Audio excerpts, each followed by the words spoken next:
यं ब्रह्मा वरुणेन्द्र रुद्रमरुतस्तुन्वन्ति दिव्यैस्तवै वेदैः साङ्गपदाकर्मोपनिषदैर्गायन्ति यं सामगा ध्यानावस्थित तद्गतेन मनसा पश्यन्ति यं योगिनो यस्यान्तं न विदुसुरासुरगणा देवाय तस्मै नमः।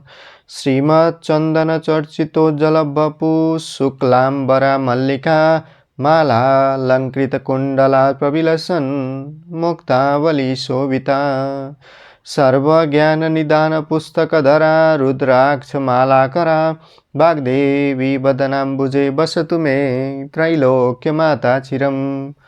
मूकं करोति वाचालं पङ्गुं लङ्घयते गिरिं यत्कृपातमहं वन्दे परमानन्दमाधवम्। नमो भगवते तस्मै व्यासायामिततेजसे यस्य प्रसादात् वक्ष्यामि नारायणकथामिमां। नारायणं नमस्कृत्य नरं चैव नरोत्तमं देवीं सरस्वतीं व्यासं ततो जयमुदीरयेत्। ओम श्री स्वस्ति परमेश्वरे नमो नमः। अथ चतुर्विंशोऽध्याय।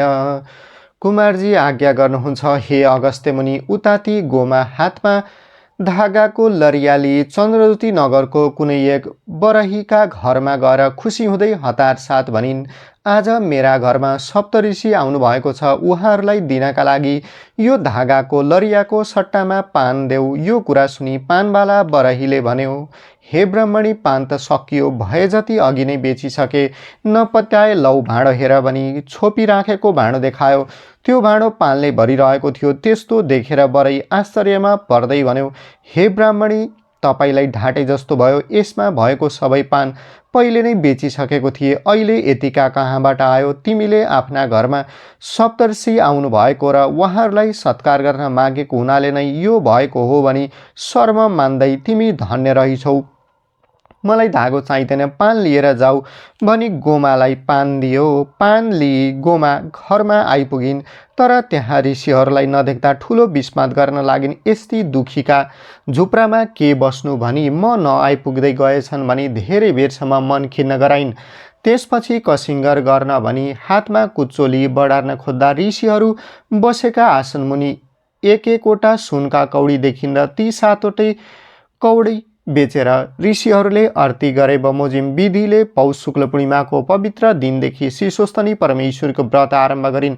नित्य मध्याह्नकालमा बालुवाको शिवलिङ्ग र शिशोस्तनी परमेश्वरीको पूजा गरिसकेपछि कथा पढ्न लागिन्। कथा सुन्ने कोही नहुँदा आफ्नो ओछ्यान उइटो धनुका सम्मुख रही सुनाउन लागिन्। चन्द्रज्योति नगरका गोठाला केटाकेटीले गोमाले एक्लै बोलेको सुनि झुपडीको भित्तो उगारी चियाएर भने, हे गोमा ब्राह्मणी, किन यसरी एक्लै कराइरहेकी? के भयो भनी सोधे। तब गोमाले प्रसन्न मुद्रा लिएर भनिन्, हे नानी हो, मेरा घरमा स्वर्गबाट सप्तऋषि आई श्रीस्वस्तनी परमेश्वरीको व्रत गर भनी उपदेश गर्नुभएकोले त्यही व्रत गरी उनकै महिमा र कथा भनेकी हुँ। सुनिदिने कोही नहुँदा चर्खा धनु आदिलाई सामुमा पारी सुनाएकी हुँ। मलाई केही भएको छैन। गोमाका यी वचन सुनि ती केटाकेटीहरूले सधैँ त्यसै गरी आई कथा सुनि जो सकेको अन्न आदि दिन थाले। गोमालाई पनि अन्न वस्त्र द्रव्य आदिको अभाव टर्दै गयो। महिना दिनपछि माघ शुक्ल पूर्णिमाको दिन आयो। गोमाले सम्पूर्ण सामग्री तयार गरी एकाग्र चित्तले भक्तिपूर्वक श्रीस्वस्तनी परमेश्वरीको पूजा गरी ध्यान गरी हातमा अर्घ्य पात्र लिई, हे श्रीस्वस्तनी परमेश्वरी, मलाई यी दुःखका सागरबाट पार लगाउनुहोस्। आफ्ना पिताका खोजीमा निस्केको मेरो पुत्र नवराज चाँडो आइपुगोस्। म बालिका अवस्था नै हुँदा मलाई श्री महादेवले भिक्षुक रूपमा दिएको साप हटाई मेरो पुत्र नवराजलाई सुखले परिपूर्ण गराइदिनुहोस्। यो लोक र परलोकमा समेत तपाईँको भक्ति मेरो हृदयमा नटुटोस्। हे जगदीश्वरी, यो ब्रह्माण्डमा सृष्टि स्थिति र संहारकर्ता भएकी ब्रह्मा विष्णु र महेश्वर स्वरूपिणी शक्ति आदि र अन्त्यले रहित यस्ती तपाईँलाई कोटि कोटि नमस्कार। हे महेश्वरी, तपाईँका महिमाको वर्णन गर्न शेषनाग र सरस्वतीले पनि नसकेको म कसरी सकुली? मैले जानी नजानी जे जस्तो तपाईँको पूजा र स्तुति गरे तापनि मदेखि सन्तुष्ट हुनुहोस् भनेर अर्घ्य चढाइन्।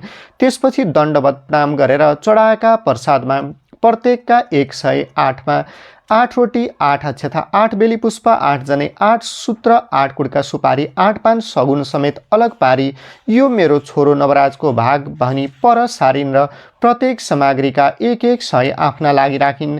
रात्रिमा गाना भजन कीर्तन गरी जाग्रत बसिन्। रात निकै बितेको थियो। बाहिरबाट माताजी भनी बोलाएको नवराजको स्वर सुनिन् र श्री स्वस्तनी परमेश्वरीका कृपाले मेरो पुत्र अवश्य आइपुगेछ भनी गोमा ब्राह्मणी उठेर बाहिर आइन्। नवराजलाई देखेर हर्षार्सु झार्दै छोरालाई हातमा समातेर भित्र लगिन् र पिरामा बसाई बडो प्रेमसित सोध्न लागिन्, हे पुत्र तलै सन्चै छ? अनि पिताको खबर कतै पाइयो कि के भयो? यतिका दिन कहाँ कहाँ गइस्?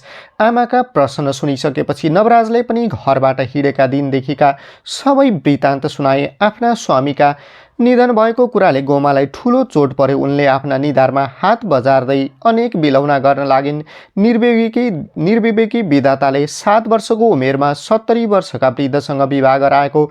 गरिबीले गर्दा आफूलाई गर्भिणी अवस्थामा छोडेर पति भिक्षाटनमा हिँडेका र यसरी पति वियोग हुनु परेका कुराहरू सम्झदै, हे स्वामी भिक्षा माग्न भनी जानुभएथ्यो, मलाई एक्लै पारेर कहाँ जानुभयो? तपाईँ बिना मेरो प्राण कसरी रहला? तपाईँ जहाँ जानुभएको छ मलाई पनि लैजानुहोस् भनी रुँदै भुइँमा लडिन्। आमाको त्यो अवस्थादेखि नवराजले धैर्य भई भन्न लागे, हे माता, संसारमा सबैको जन्मपछि मृत्यु निश्चित हुन्छ। अब मेरो मुख हेरी सन्तोष लिनुहोस्, शोक नगर्नुहोस्। आज यति बेला यो रात्रिमा के गर्दै हुनुहुन्थ्यो?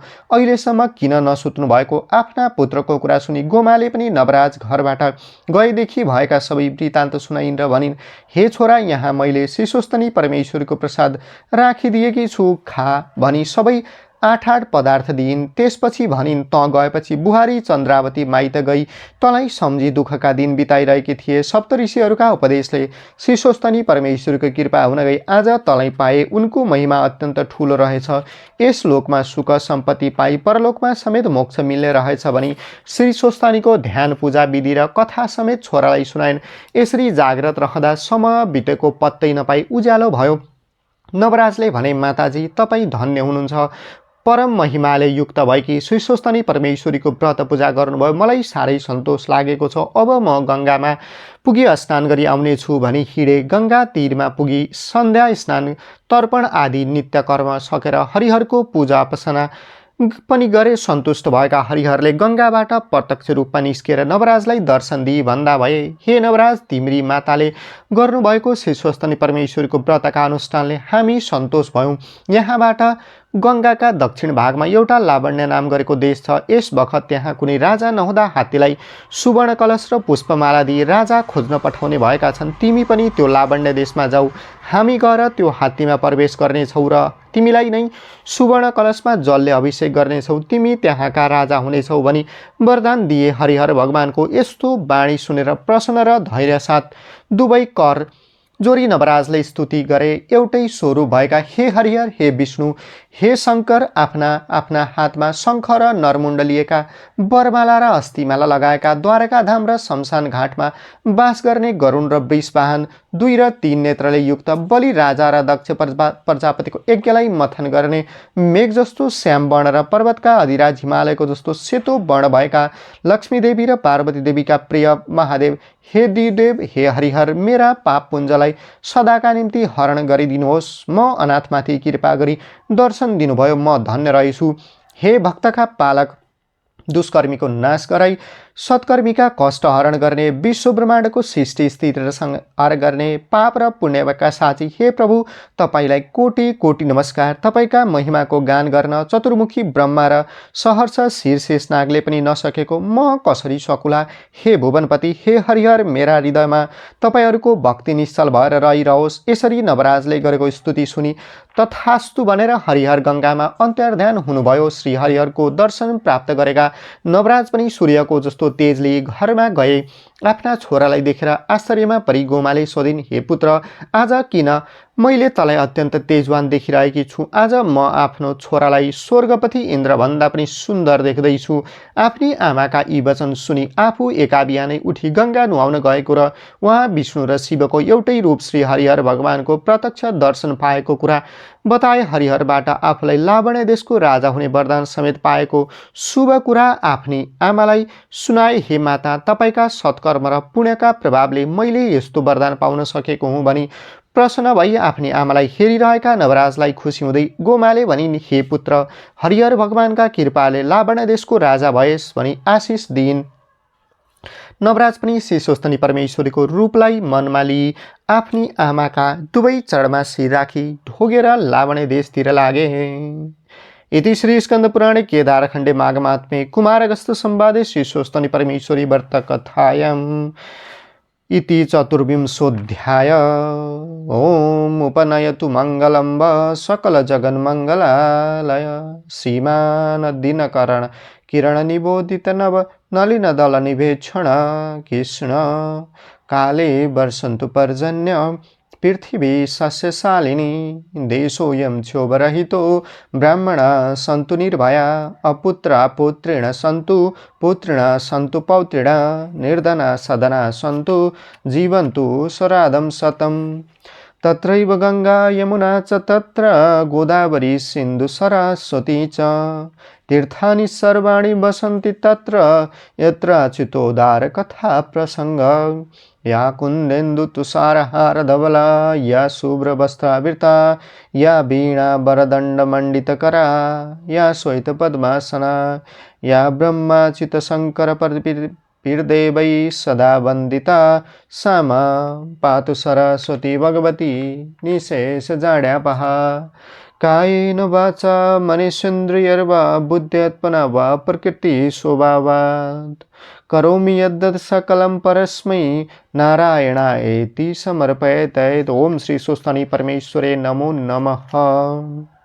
श्री स्वस्तनी माता की जय।